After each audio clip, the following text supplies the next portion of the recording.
Ang show na ito ay para sa mga chismosa. Ang opinion ng mga host ay hindi sumasalamin sa pananaw ng programa at TV network. Huy, mare! Ano latest? Time flies when having fun talaga. Ganon! Sa bawat episode na pinapatuloy nyo kami sa inyong mga tahanan ay naging matagumpay ang programa na magbigay ingay at balitang showbiz sa iba't ibang panig ng Pilipinas. Hindi matatawaran ng inyong mga ngiti ang saya sa aming mga puso.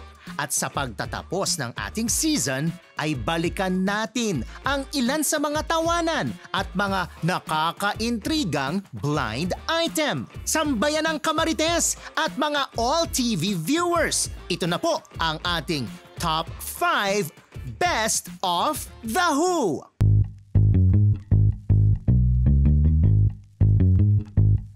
Hashtag na ilang. May kinalaman din ito sa Mother. Mother's Day presentation. Mother knows best pala talaga. At meron din itong kinalaman sa pagiging singer. Actually, si Mother singer na tumatanggap na ng mga mother roles, napag-usapan lang dun sa isang production, sa isang serye na ginawa niya, na parang ayaw niya nang makasama itong isang hunk actor na gumanap na anak niya doon sa series. Kasi di umano, sabi nitong, medyo itong singer na to kasi medyo alam mong iba hindi siya yung kalagkarin or hindi siya yung mga, basta masosyal siya, tsaka mataas ang level, iba. May pagka-alta, ganyan. Award-winning pa.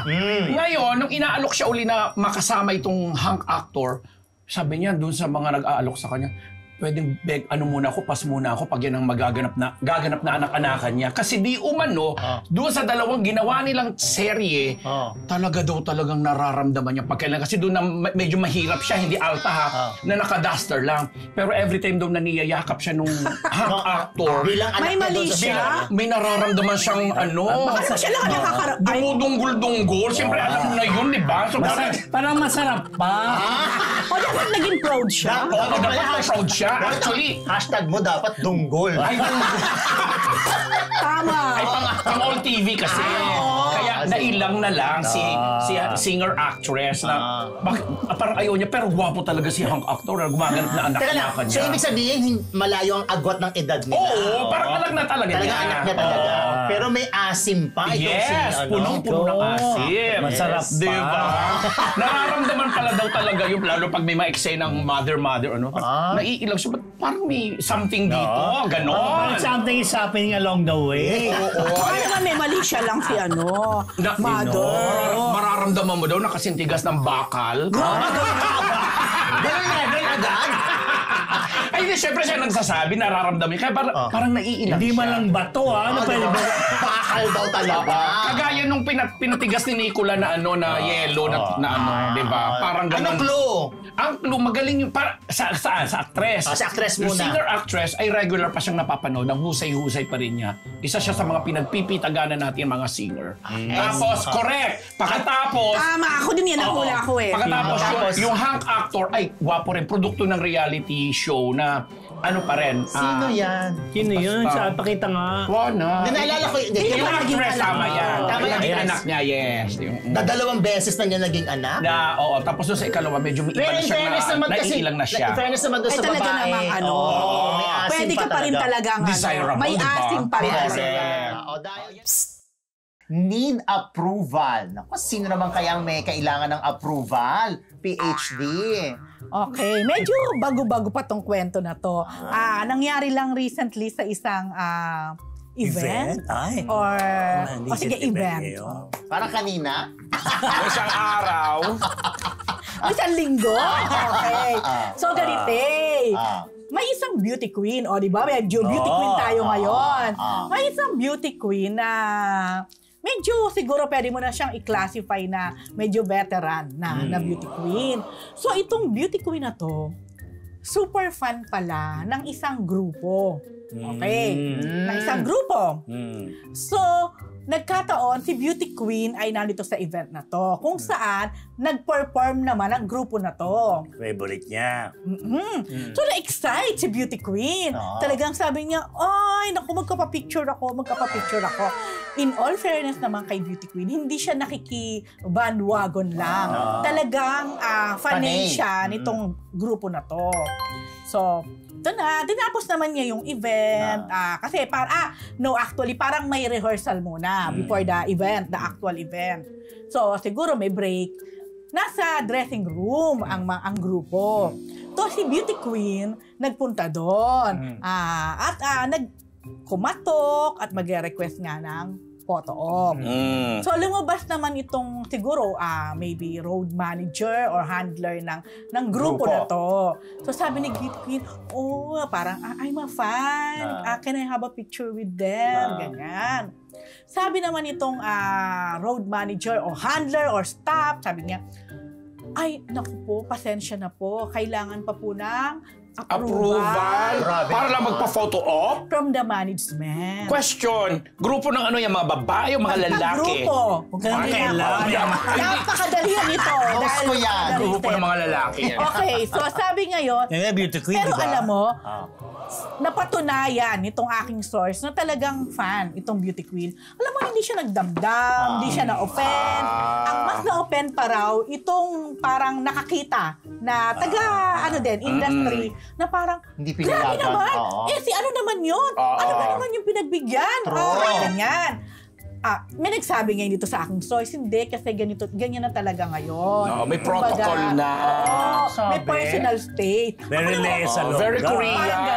Very Korean na nga ako. Very Korean. Very Korean. Ngayon, kasi siguro naiisip nitong grupo na kapag may pinagbigyan kaming isa, pwedeng maging president na yon, lahat pwede na. Pero ako lang, medyo na-shock lang doon ako sa need approval from the management. From the management talaga. Sabi ko, di ba po pwedeng pag okay na, ready na, kahit isang picture lang? Hindi kasama yung manager. Hindi ang manager ang umarap eh.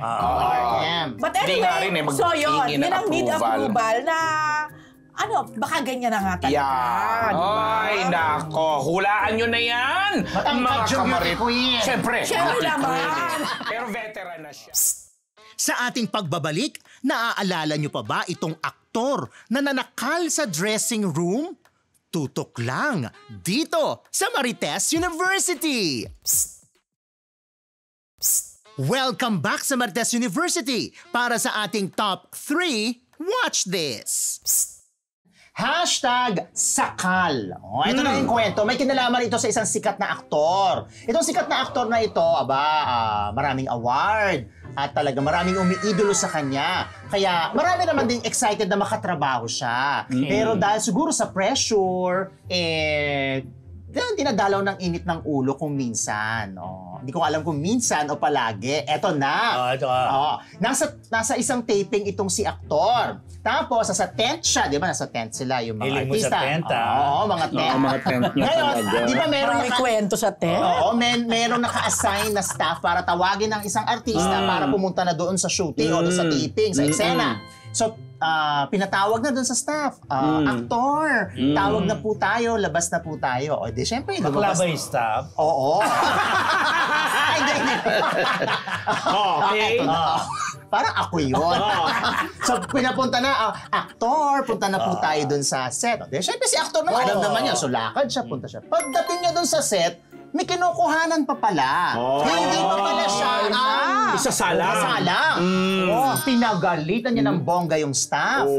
As in, yung super galit. Galit. Hanggang sa galit niya, sinakal! Ay, kawawa naman. Ay, grabe. Bakit? Super sikat to? Super sikat. May asawa na? Award-winning nga. May dalawang anak? Ay. Parang 3 ata. Hindi ko sigurado.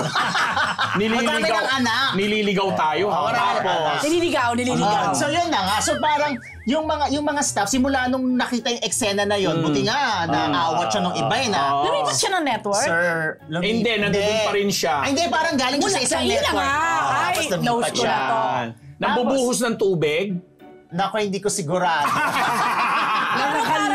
Parang may ibang kwento ng sakal kasi yan kung yan yun Ay, naku, galing to sa isang staff din natin na So, ibig nakatrabaho niya sabihin, yung sinakal. so kung yan yun ay same lang nung dating kwento ng sakal, Sakal-sakali sa Hindi kasi lolo. kaya yung iba, kahit sobra nilang idol, mga produksyon, gusto nilang makatrabaho dun na yung si aktor. Isa parang natatakot sila, lalo yung nakita yung eksena na sinakal. Kasi nga naman, sikat pa rin yan hanggang ngayon? Sikat pa din. may teleserye yan eh.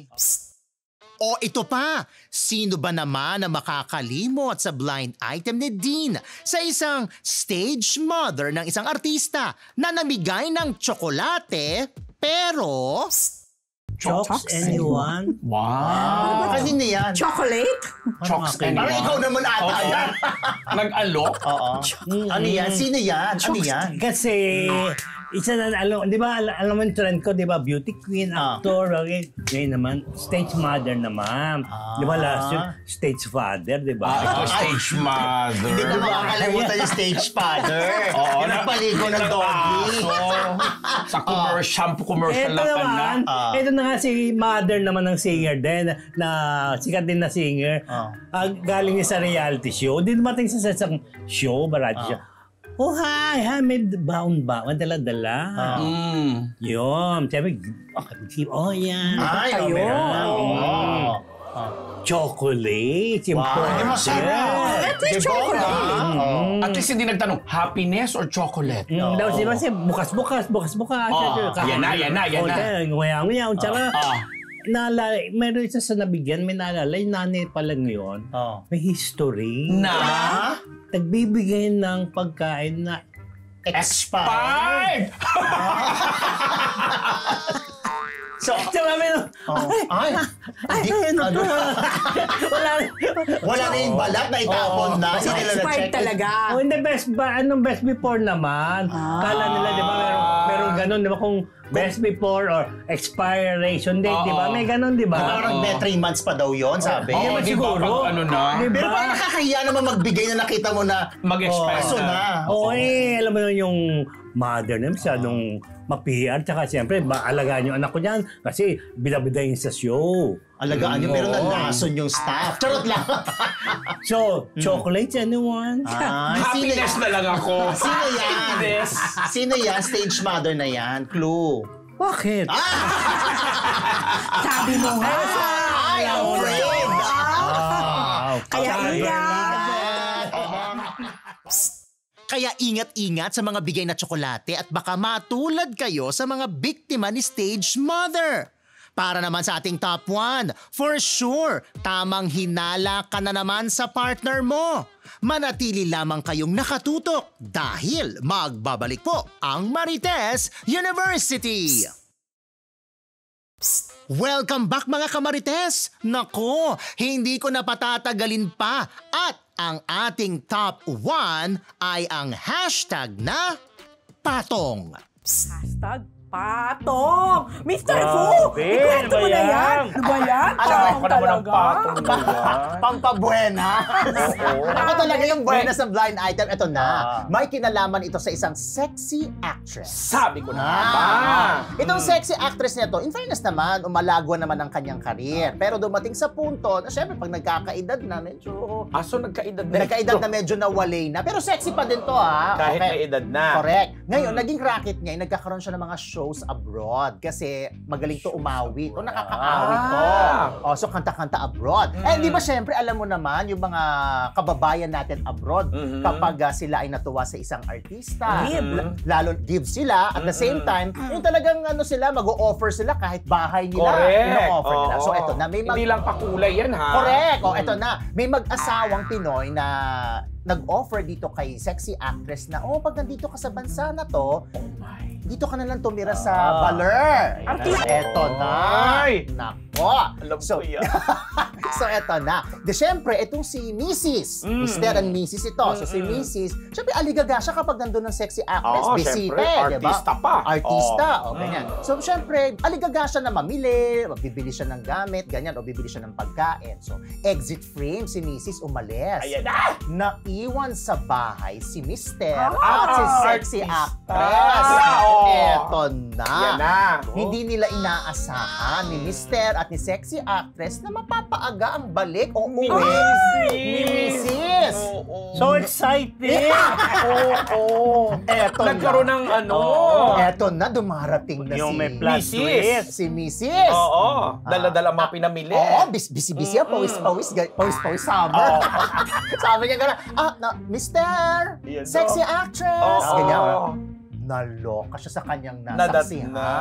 OMG! may pagpatong na siya. naganap. Sino ang nakapatong kanino? Yun na nga. Ang pagpatong na naganap, yung actress ang may pagpatong kay Mister. So it means may pagnanasa si sexy Ay, oo. Nabukso na nga, Rose eh. Oo, Tinukso na. May pagpatong na. So, ura-urada, syempre, ikaw ba naman, nakita mong ganon? Oo. Pinalayas. Layas. Naman. Yes. Malis ka dito sa bahay namin. Ganyan. True. Tapos kang kupkupin, napakalandi mo. Ganyan na ganyan. Kitad ka. Ay, ikaw yung misis? Oo, grabe. Hindi kaya, Mrs. Ambek. O ano ang clue? Garampingan! Yeah. Si sexy actress, umaawit nga. So Oo. may boses. Mm-mm. Tapos galing siya sa, naku, marami siyang mga kamag-anak sa showbiz. Ganda. Oo. Tapos? As in, madami sila. So parang, kaya rin siya nabigyan ng chance sa showbiz kasi galing siya sa showbiz family. Sa sexy actress. Tapos hanggang ngayon sexy pa rin kahit At umaawit pa rin siya. at umaawit pa rin siya. Oh, yun Okay. na. Oh. Dahil Ay. dyan. Mga kamarites. Hulaan nyo na. Labis po ang pasasalamat ng Marites University sa All TV sa pagkakataon na mapaglingkuran namin kayo sa pamamagitan ng tawanan at kwentuhan tuwing gabi sa loob ng isang season. Non-stop pa rin po ang ating tsikahan at makakasama nyo pa rin po ang Marites University sa ating YouTube channel tuwing Lunes at Huwebes alas 9 ng gabi. See you soon mga kamarites! Uy, mare! Ano ay test?